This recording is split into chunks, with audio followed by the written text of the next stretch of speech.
Merci beaucoup. C'est vraiment intéressant comme œuvre. On prie que le Seigneur bénisse cette œuvre-là. La société en a besoin et la société aussi a besoin du Seigneur. Donc, on ne peut pas se tromper avec ça.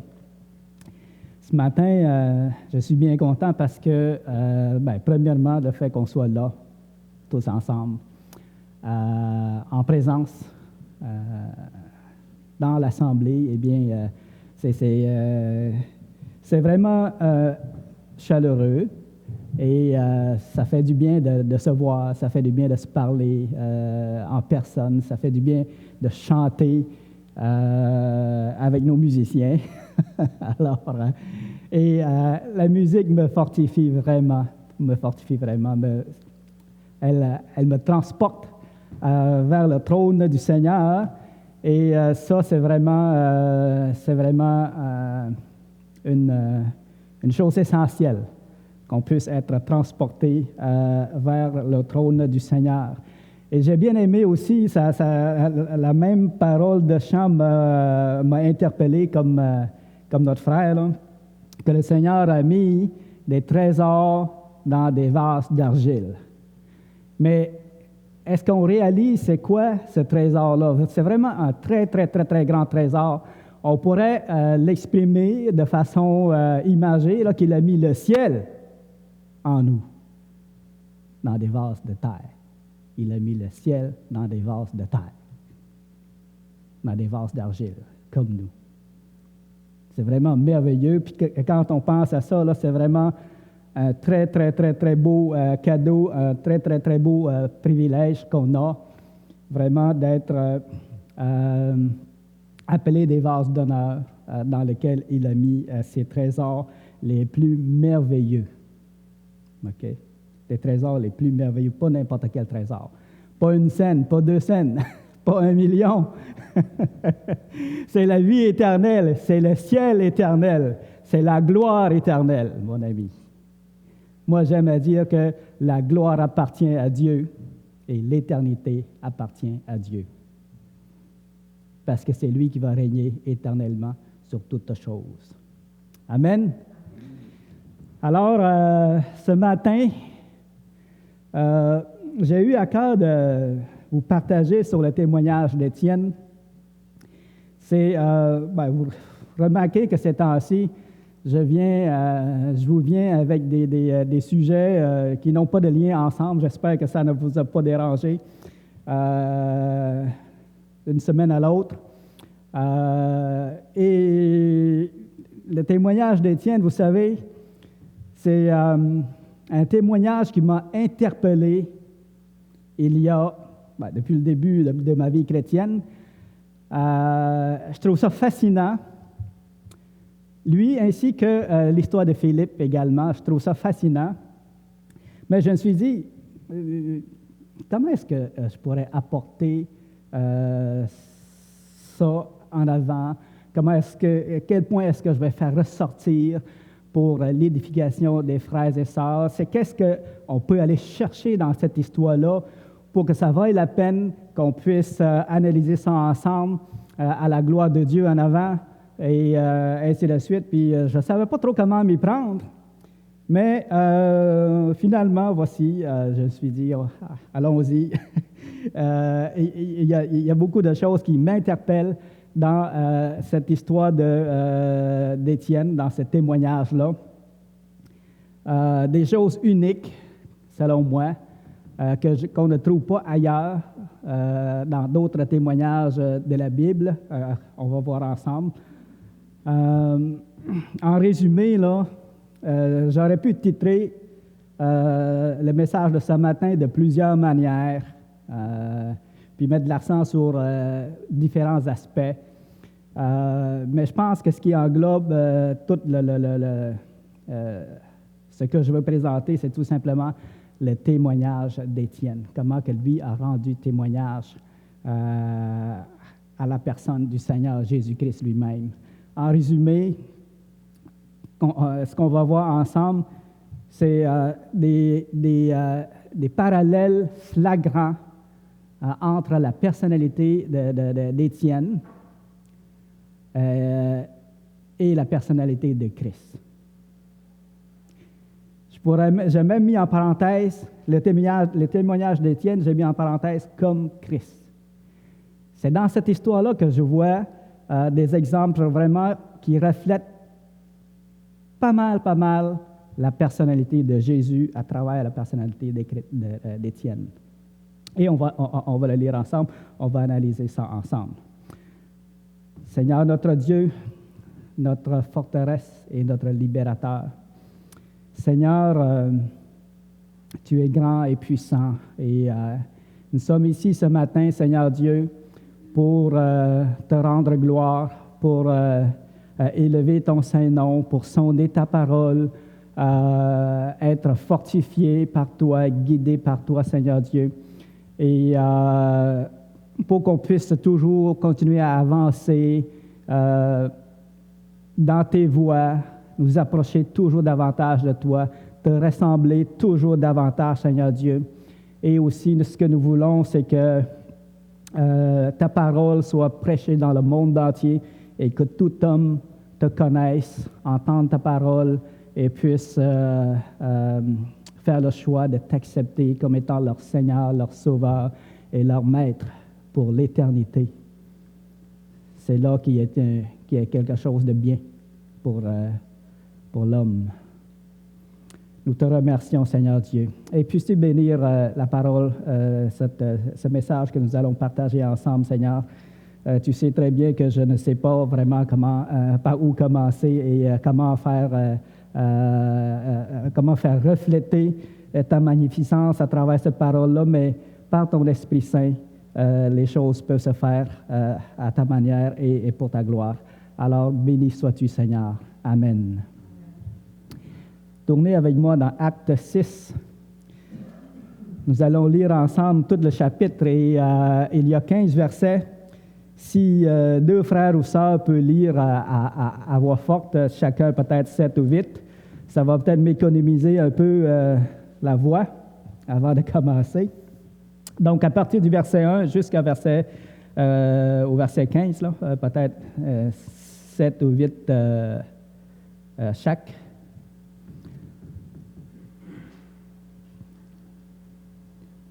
En ce temps-là, le nombre des disciples augmenta.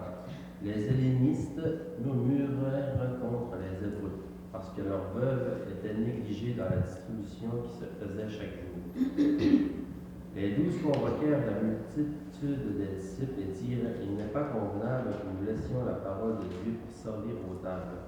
C'est pourquoi, frères, choisissez parmi vous 7 hommes qui nous rendent un bon témoignage, qui soient pleins d'Esprit Saint et de sagesse, et que nous chargeons de cet emploi. Et nous continuerons à nous appliquer à la prière et au ministère de la parole. Cette proposition plut à toute l'assemblée, et ils élurent Étienne, homme plein de foi et d'Esprit Saint, Philippe, Prochore, Nicanor, Timon, Parmenas et Nicolas, Proselyte, d'Antioche. Ils les présentèrent aux apôtres qui, après avoir prié, leur imposèrent les mains.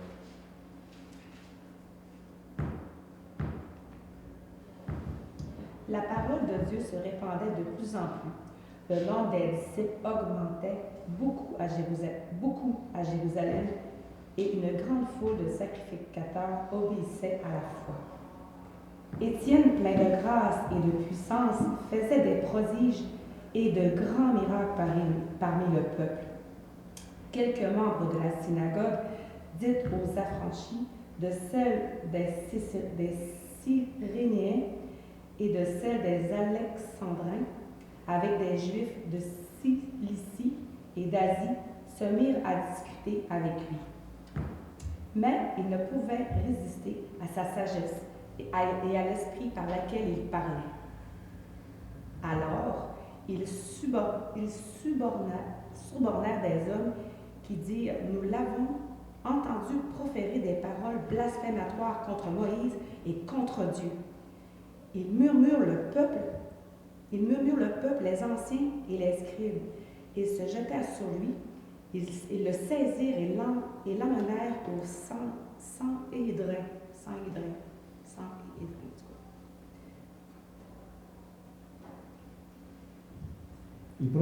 Ils produisirent de faux témoins qui dirent: cet homme ne cesse de proférer des paroles contre le lieu saint et contre la foi, car nous l'avons entendu dire que Jésus, ce Nazaréen, détruira ce lieu et changera les coutumes que Moïse nous a données.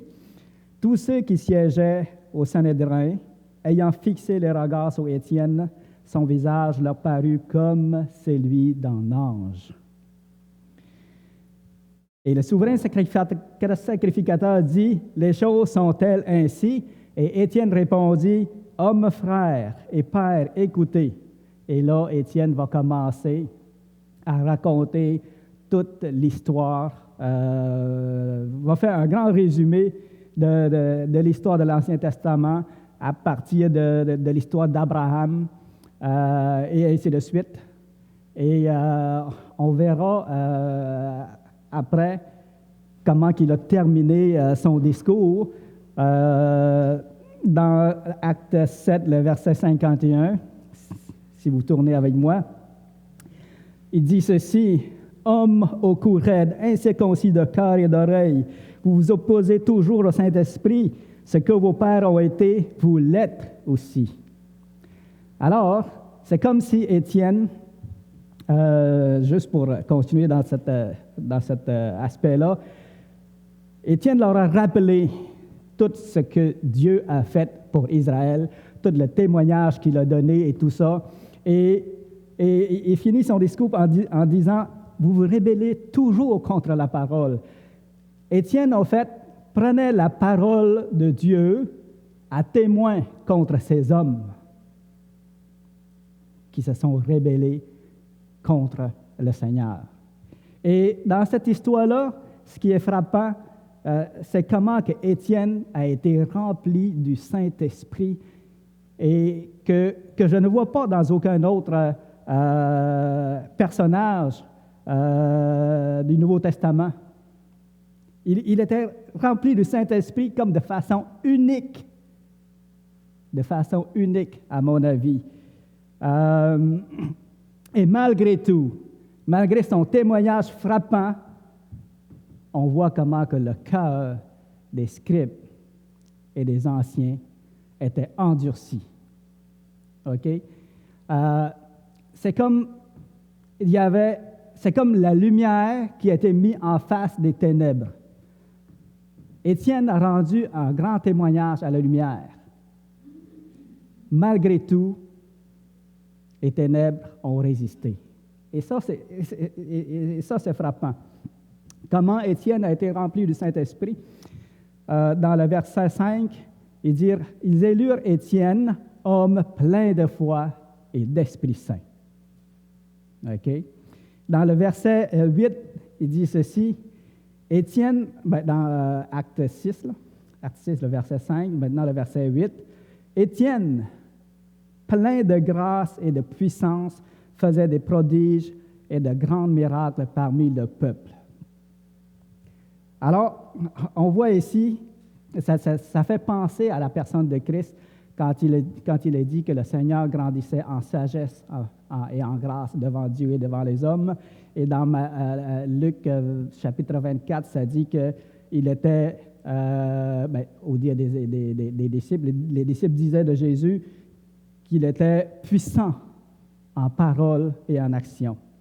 Et on voit ici la ressemblance qu'Étienne a avec le Seigneur Jésus. Il est plein de grâce et de puissance et faisait de grands miracles parmi le peuple. L'histoire est courte, mais ce qui s'est passé est bien plus long que ça. Et on voit pas, ils ne nous disent pas c'est quoi les miracles qu'Étienne a accomplis.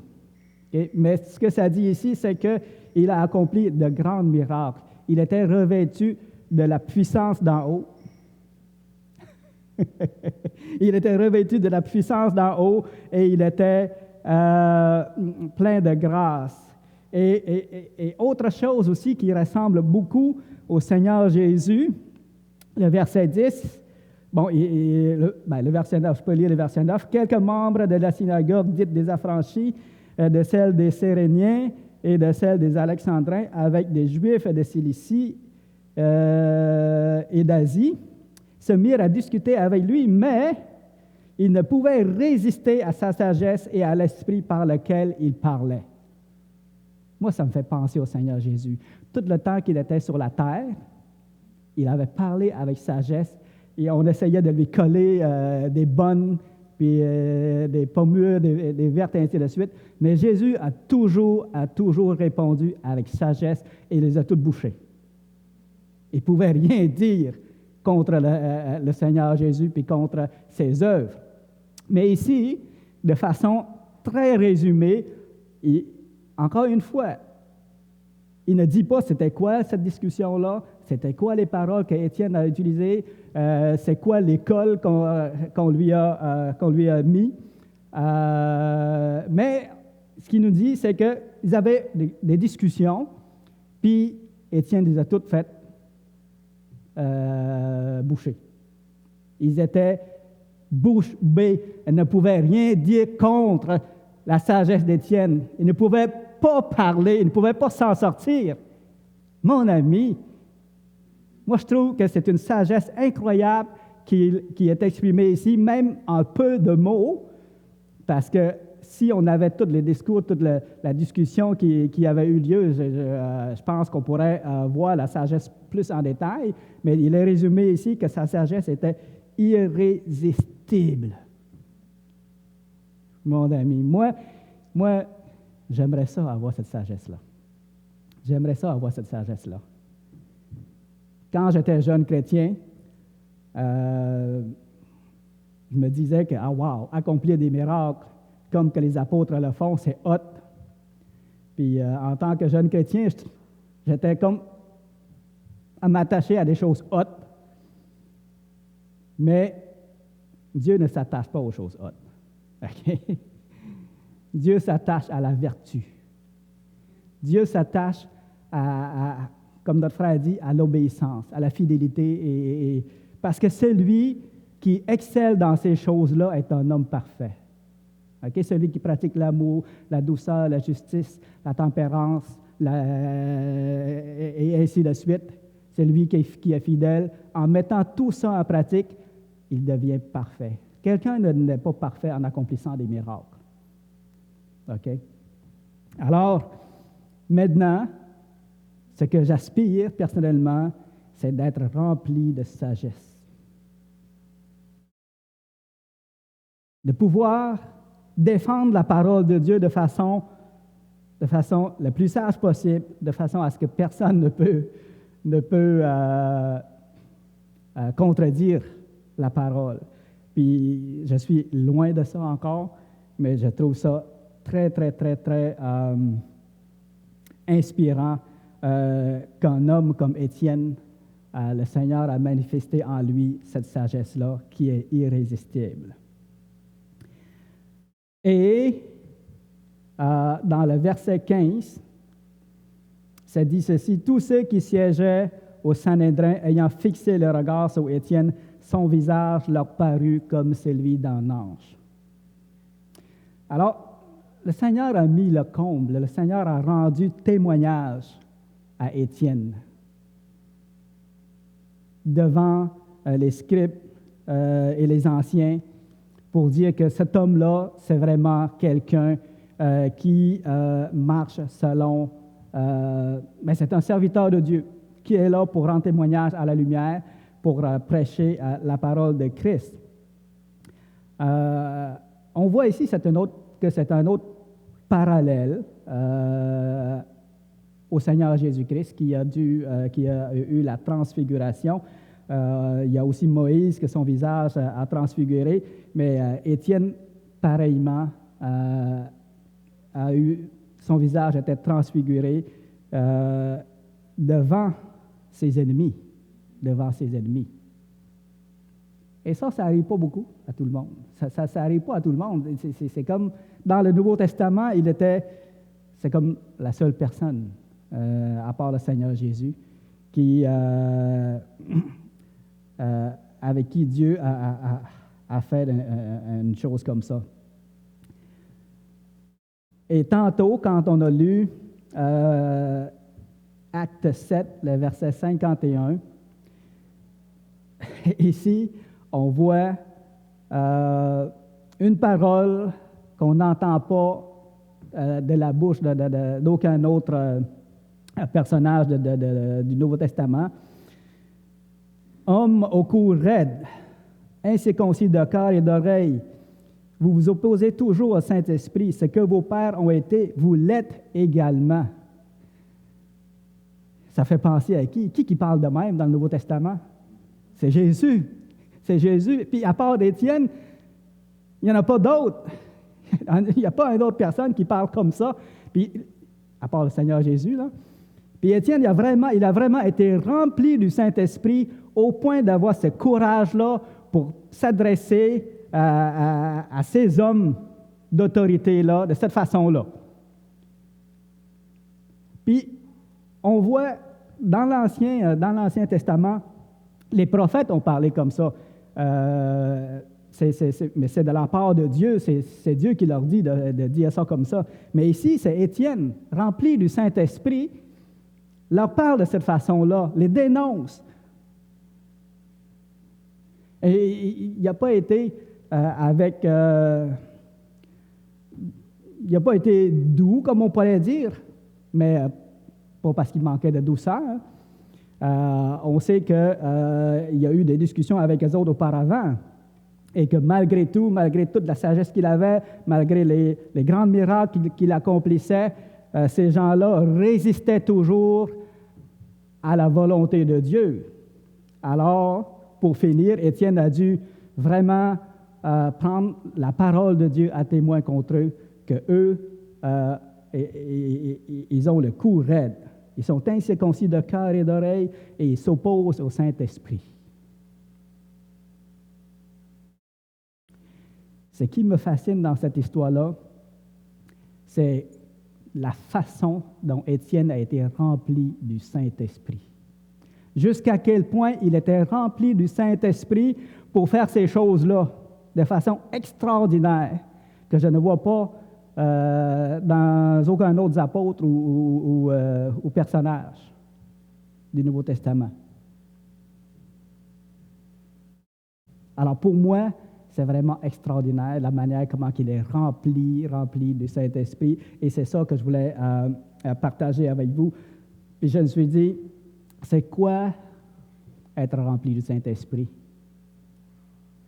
De nos jours, il y a des gens qui sont remplis du Saint-Esprit et qui ne font pas ce que Étienne fait ici. Il y a des gens qui disent être remplis du Saint-Esprit puis qui se roulent à terre ou qui font autre chose. Puis je me suis toujours dit, voyons, c'est pas de même. Il me semble que c'est pas comme ça qu'Étienne avait agi quand il était rempli du Saint-Esprit. Il me semble que c'était pas comme ça que Philippe faisait lorsqu'il était rempli du Saint-Esprit, ou que les apôtres faisaient lorsqu'ils étaient remplis du Saint-Esprit. Ils parlaient avec courage, ils étaient pleins de force et de sagesse, ils étaient pleins de grâce, et ils parlaient avec sagesse, et ils leur mettaient, les rendaient bouche bée. Ils ne craignaient pas. On les livrait devant les rois, puis le Seigneur Jésus dit, lorsqu'on vous livrera devant les rois, ne craignez pas de ce que vous allez dire, ne méditez pas ce que vous allez dire, parce qu'il vous sera donné à l'heure même. On le voit ici avec Étienne, qui a été livré devant les hauts placés de ce monde, et puis qui ne craignait pas, qu'il leur a tenu tête. Puis dans ma tête, ça, c'est vraiment être rempli du Saint-Esprit. Ça, c'est vraiment conduit par le Saint-Esprit. Okay? Alors, l'autre aspect que, comme je l'ai mentionné, à part que Étienne était rempli du Saint-Esprit, qui était fascinant pour moi, et que j'aimerais personnellement travailler dans ce sens-là, demander au Seigneur de nous remplir et de me remplir également. À part cet aspect-là, c'est comment c'est quoi la puissance d'égarement que les Juifs, les gens du Sanhédrin, les scribes, les anciens ont eu. Il me semble que devant ce témoignage-là, devant quelqu'un qui accomplit des miracles, qui a une sagesse irrésistible, dont le visage a transfiguré, que le Seigneur a rendu témoignage qu'il est un homme de Dieu, il me semble que devant quelqu'un comme ça, tu crois. Tu te laisses conduire, puis tu te laisses convaincre. Tu vois que c'est vraiment un homme de Dieu, me semble. Non. Ça les a enragés encore plus. Ça les a enragés encore plus. Nous, on a cru au Seigneur. Moi, j'ai cru au Seigneur en lisant la Bible. Plusieurs d'entre vous ont cru au Seigneur parce que vous avez entendu parler de lui. Vous n'avez pas vu de miracles. Vous n'avez pas vu de grandes choses. Le Seigneur a touché votre cœur. Vous êtes venus à lui par la foi.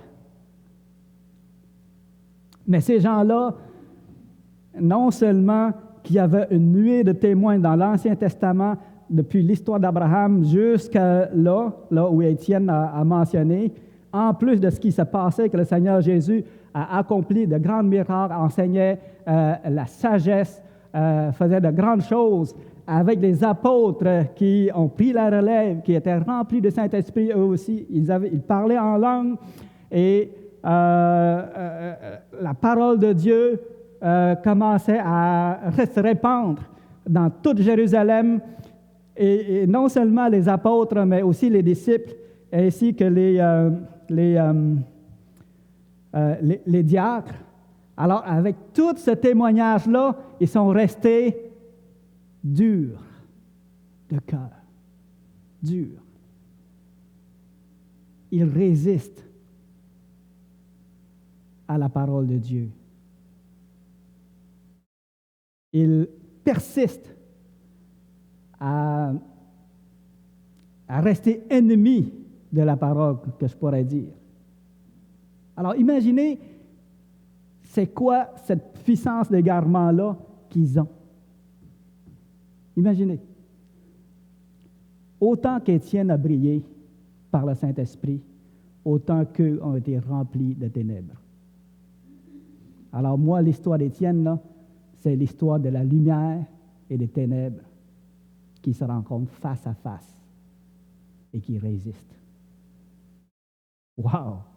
Vous savez, la puissance d'égarement, quand dans 2 Thessaloniciens, le chapitre 2, le verset 9 à 12, l'apôtre parle de la puissance d'égarement qui va venir dans le monde. Mais on le voit ici, cette puissance d'égarement-là, cette résistance-là.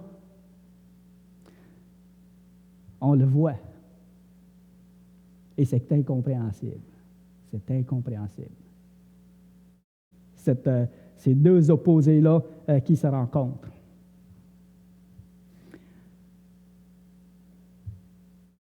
L'autre chose que j'aimerais mentionner, c'est beau cette histoire-là. Étienne de la lumière, les anciens puis les scribes qui sont remplis de ténèbres. Mais vous savez, Étienne, je ne sais pas, mais d'après moi, ce n'est pas un chrétien converti de longue date. C'est un jeune, quand il s'adressait aux anciens, il disait « homme, frère et père ». C'était un jeune. Je pense que ça ne faisait pas longtemps qu'il était converti au Seigneur, mais ça ne l'empêchait pas d'être rempli du Saint-Esprit.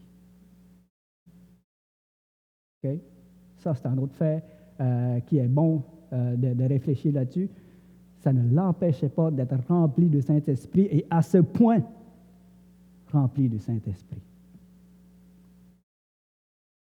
Alors, on ne peut pas dire « Ah, je ne suis pas assez vieux en tant que chrétien, je n'ai pas assez d'expérience. » Non. Étienne, comment je pourrais dire, il est lui-même un miracle de Dieu. C'est de par la puissance de Dieu, c'est Dieu qui l'a rempli de cette manière-là. Et on peut rendre gloire au Seigneur pour ça. D'ailleurs, on reconnaît qu'il était le premier martyr de l'Ancien Testament. D'ailleurs, on n'a pas tout lu encore.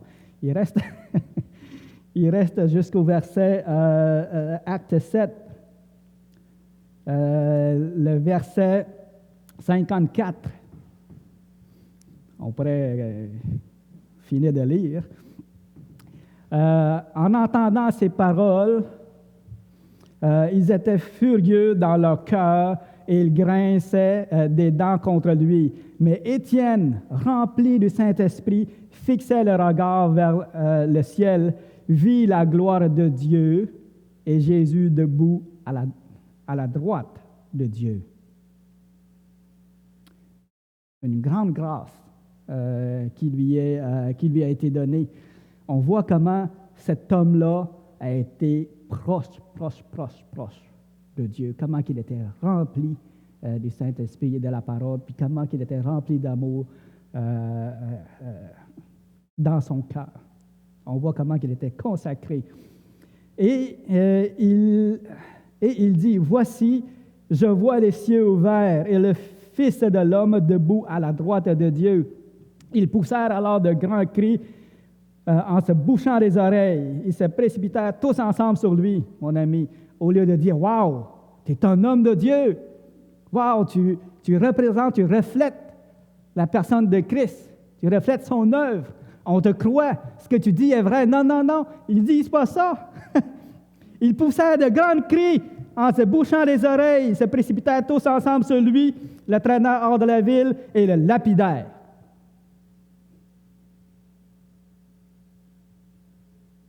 C'est-tu fort à votre goût, ça?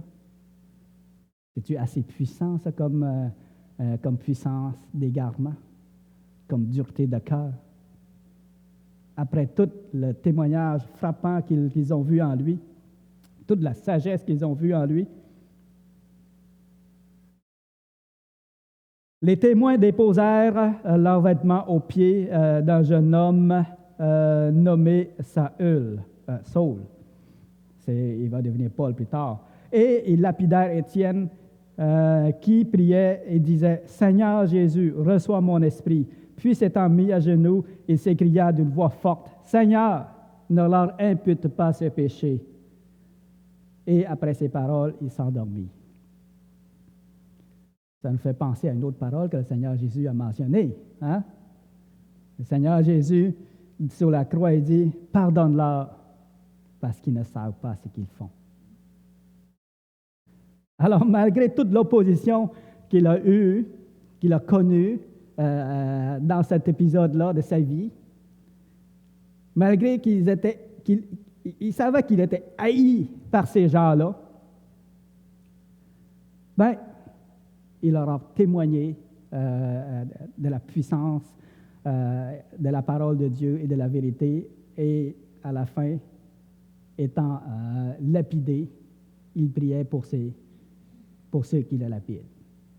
Demandait à Dieu de lui pardonner. C'est encore un trait très, très marquant qui reflète la personne de Christ, encore une fois.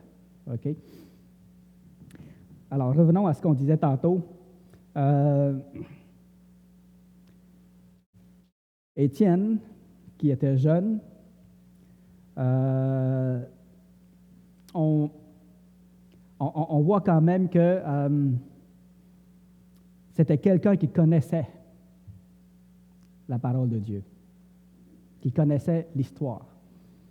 La manière comment il raconte, il n'y avait pas la Bible devant lui dans ce temps-là, quand il était devant le Sanhédrin. Il racontait l'histoire depuis Abraham jusqu'à, je ne sais pas où exactement, mais on voit qu'il était bien instruit.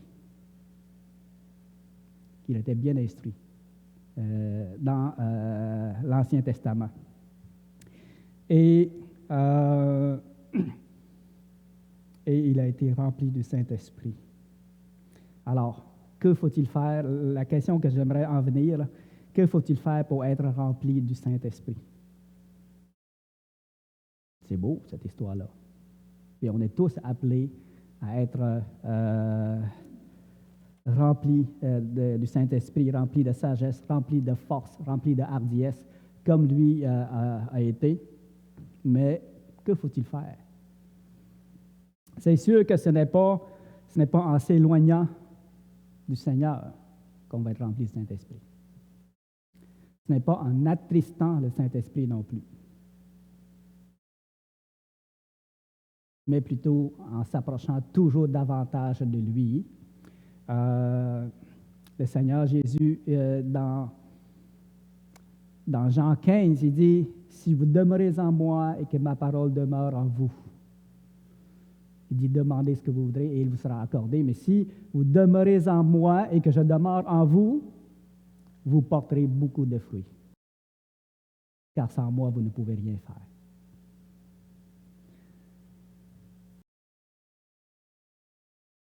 On est exhorté à nous approcher toujours davantage de lui, à mettre en pratique sa parole, à être plein de foi et d'obéissance, que notre frère a mentionné. C'est très important. Pour que le Seigneur puisse nous remplir de son Esprit Saint. Alors, voilà, c'est ce que je voulais vous partager ce matin, la beauté de cette histoire, comment que la personnalité d'Étienne puis son œuvre ressemblait beaucoup au Seigneur Jésus en plusieurs points. Et que même si la Bible ne s'attardait pas beaucoup sur les miracles qu'il a faits puis sur les discours qu'il a eus, la parole nous enseigne quand même que c'était quand même exceptionnel dans son cas. Prions. Seigneur, merci pour cet enseignement, Seigneur, pour ce témoignage que nous voyons en lui et combien cela nous enseigne, Seigneur Dieu, à mettre notre foi et notre confiance en toi, à nous approcher de toi et à nous instruire de ta parole, Seigneur Dieu, sachant que c'est toi qui nous transforme, c'est toi qui nous remplit et c'est toi qui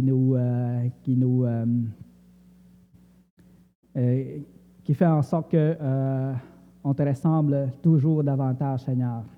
Alors, ma prière, Seigneur Dieu, c'est que tu nous aides dans tout cela, que tu nous aides à te ressembler à chaque jour, Seigneur Dieu, comme Étienne qui te ressemblait, Seigneur. Nous t'en prions. Amen.